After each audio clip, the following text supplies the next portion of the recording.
जिंदगी की बख्शिश चाहते हो मुझसे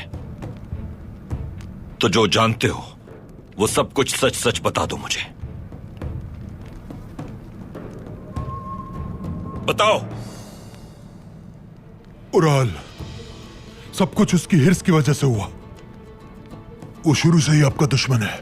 आपके यहां आते ही आपका नाम मशहूर हो गया। उराल के रास्ते में आ गए आप। अपनी दुश्मनी का आगाज उसने आपके कालीनों को जलाकर किया, लेकिन जब आप कालीनगाह में शराकतदार भी बन गए तो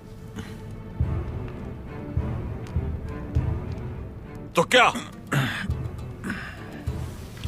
उसने फ्रांसिस्को के जरिए आपकी खवातीन को मारना चाहा और हलीमा सुल्तान को अगवा करके आपके लिए जाल बिछाया।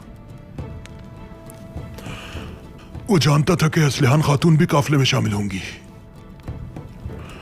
उसने फ्रांसिस्को से मुआहदे के लिए अमांडा को इस्तेमाल किया। जब आप हलीमा खातून को बचाने के लिए गए तो वो आपको भी मार देना चाहता था। उसने सोने के सिक्कों की शर्त इसलिए रखी ताकि आप तावान का मामला समझें। ये झूठ बोल रहा है भाई।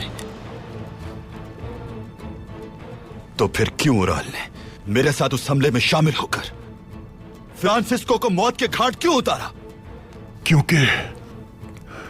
क्योंकि फ्रांसिस्को ने मजीद तलाई सिक्कों का मुतालबा कर दिया था उससे। उसने उराल को धमकी दी थी कि वो उसका नाम जाहिर कर देगा। उसके बाद अमांडा को कसूरवार ठहराकर आपके पास भिजवा दिया था उराल ने। उसके बाद जो हुआ आप जानते हैं। तुमने मेरे औताक में मुझे जहर दिया। वो सिमोन का मंसूबा था, लेकिन उराल को भी मालूम था। दोनों बराबर के शरीक थे उसमें, और वो ये भी जानता था कि वो जहर आलूद मकतूब तुर्कुद आपके पास जरूर लेकर आएगा।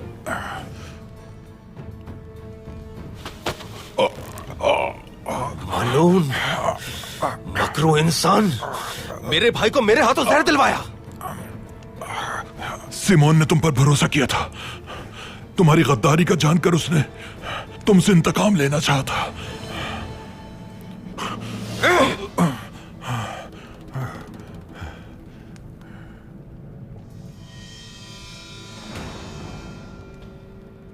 ये सब कुछ अमीर सादतीन के सामने भी तुम ऐसे ही बोलोगे,